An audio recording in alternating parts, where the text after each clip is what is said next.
Penyuka wisata kuliner di ibu kota tentu nggak asing lagi dengan hidangan yang satu ini, gabus pucung. Kali ini kami tidak hanya menghadirkan lezatnya menyantap gabus pucung, tapi juga mengajak Anda untuk melihat bagaimana proses budidaya ikan gabus, ikan yang juga dikenal dengan nama kepala ular atau snakehead.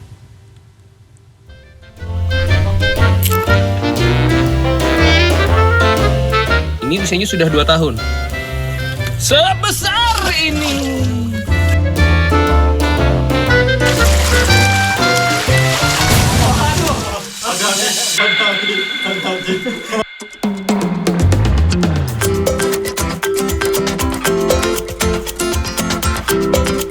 Warga Jakarta dan sekitarnya tentu sudah familiar dengan menu yang satu ini, gabus pucung.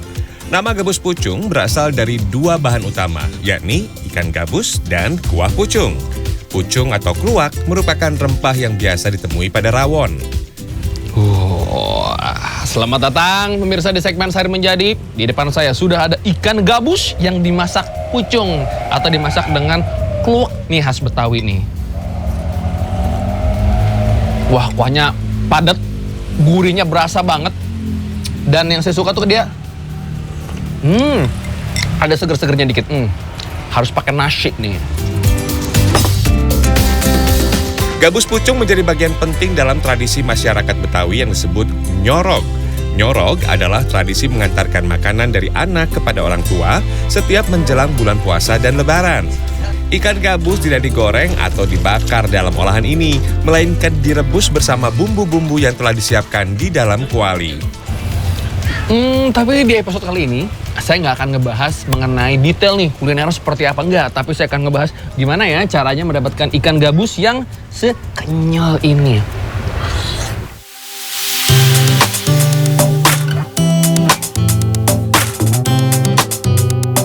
Salah satu tempat yang membudidayakan ikan gabus untuk diolah menjadi bahan pangan ada di Desa Pasir Gaok, Kecamatan Rancabungur, Kabupaten Bogor, Jawa Barat. Bentuk kepala ikan gabus cukup besar dan sedikit bersisik seperti ular. Inilah yang menyebabkan ikan dengan nama latin Channa triata ini dijuluki snakehead atau ikan berkepala ular. Kegiatan di pagi hari di kolam ikan gabus ini diawali dengan pemberian pakan. Kalau di kolam, kegiatan selalu diawali dengan ngasih makan. Ibaratnya breakfast. Ini bibitnya ya Pak ya? Iya. Bibitnya dikasih makan. Dalam 1 bulan, tempat ini bisa menghasilkan 50 kg ikan gabus siap konsumsi. Harga jual ikan gabus berkisar 70 sampai 90 ribu rupiah per kilogram.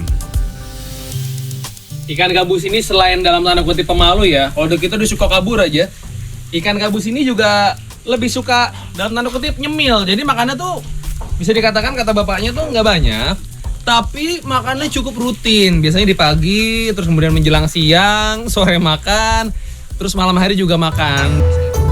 Dalam skala nasional, produksi ikan gabus meningkat dari tahun ke tahun. Data Kementerian Kelautan dan Perikanan mencatat, pada 2015 produksi gabus mencapai 6.400 ton.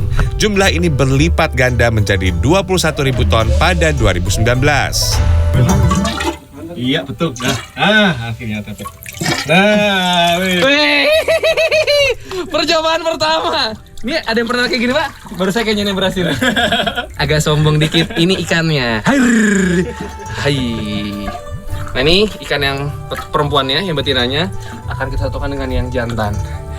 Dipijah, dikawinkan. Iya. Weh dapat. Jangan kelamaan. Ayo kita rilis ke kandang berikutnya.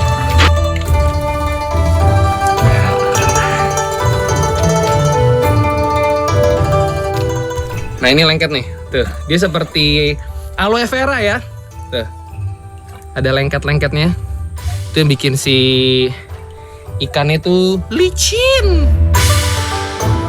Teknik pemijahan merupakan proses perkawinan yang terjadi antara indukan jantan dan betina dan terjadi di luar tubuh ikan atau eksternal.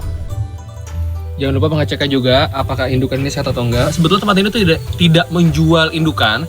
Tapi kalaupun misalkan ada, rataan harganya sekitar 1 jutaan ke atas lah untuk sepasang indukan ikan gabus ini. Ini usianya sudah 2 tahun. Sebesar ini. Minder nggak saya? Ikan gabus di tempat ini dikawinkan dengan cara alami, yakni ditempatkan dalam satu kolam yang sama dengan perbandingan satu jantan untuk satu betina. Kira-kira seminggu lah kita lihat. Seminggu ya? Seminggu kita lihat, nanti nanti telurnya akan ngapung di enceng godok ini. Proses pemijahan biasa memakan waktu 2 hingga 3 hari dan satu pasang ikan gabus dapat menghasilkan 10.000 telur. Waktu atau cuaca terbaik untuk mengawinkan ikan gabus adalah saat musim hujan. Pemijahan yang sukses ditandai dengan induk jantan yang bergerak mendekat dan mengelilingi induk betina. Namun, bila pemijahan berpotensi gagal, biasanya kedua ikan akan saling menjauh, bahkan saling serang. Telurnya ikan gabus akan muncul di permukaan dan fungsinya enceng gondok ini untuk sebagai tempat ikan gabus itu bertelur, sehingga telurnya akan ngumpul di situ. Presentase tertas telur gabus biasa berkisar 80%. Telur-telur ini akan menjadi larva dalam waktu sekitar 3 hari. Kalau gabus dewasa mengkonsumsi makanan berupa pelet, larva hanya mengkonsumsi cacing sutra. Kalau untuk sampai siap konsumsi berapa lama Pak kira-kira? Harusnya sih 7-8 bulan sudah masuk ke sekilo isi 7 dari larva ini. 7-8 bulan ya, tapi kalau mau yang besar lebih dari setahun.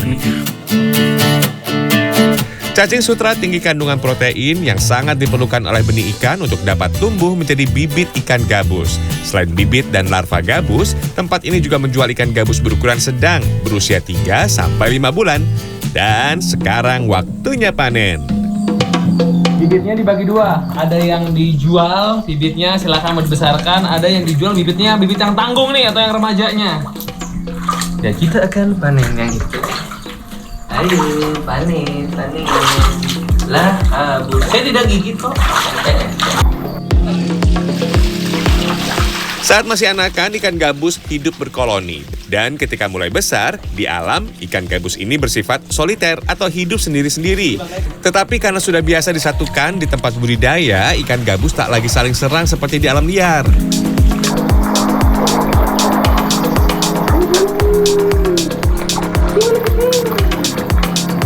Ini walaupun airnya kelihatannya hampir nggak ada, tapi informasi dari bapaknya selama masih ada lendir-lendirnya itu, yang lengket-lengket tadi, dia masih akan mampu bertahan selama beberapa jam. Tapi kita harus kebut, jangan sampai mereka...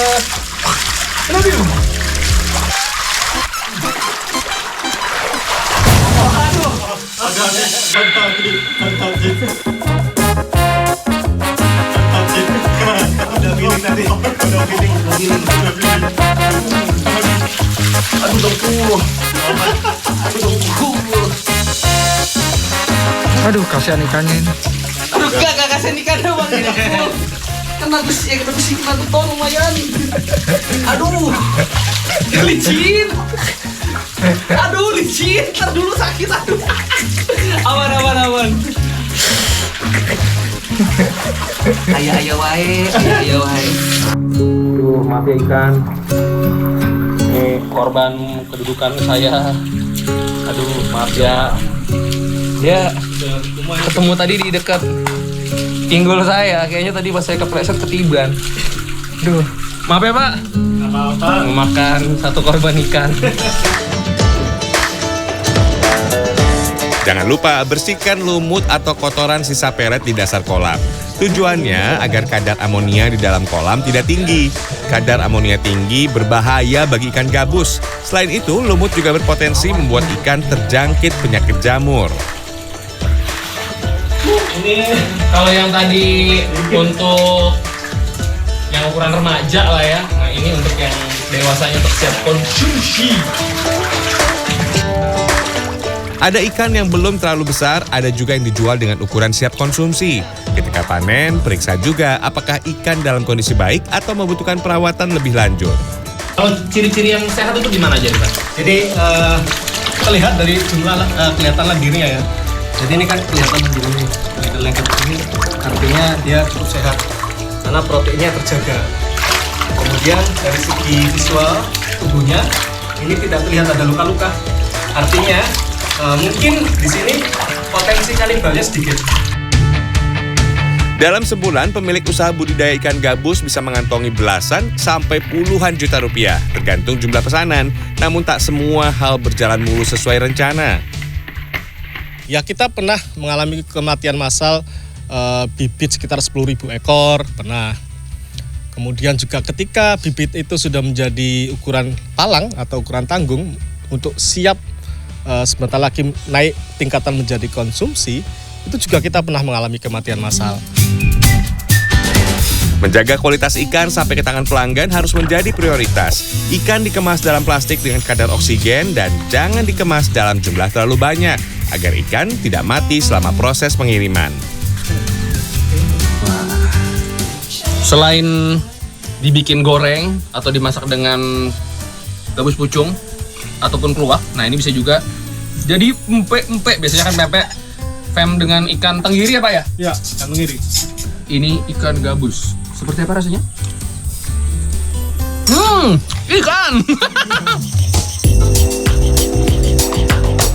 Selain rasa yang lezat dan menghasilkan rupiah yang menjanjikan setiap bulan, ikan gabus juga memiliki manfaat lain. Salah satunya mempercepat proses penyembuhan luka pasca operasi. Pada kondisi pasca operasi ini seringkali terjadi kondisi yang namanya hipoalbuminemia atau kondisi di mana albumin darah kita tuh turun ya. Nah, menariknya pada ikan gabus ini merupakan ikan dengan kandungan albuminnya sangat tinggi ya. Jadi albumin inilah nantinya yang akan berperan dalam proses penyembuhan luka khususnya dalam proses pembentukan jaringan-jaringan. Rian Fernando, Dwi Agung Yuldiarto, Kabupaten Bogor, Jawa Barat.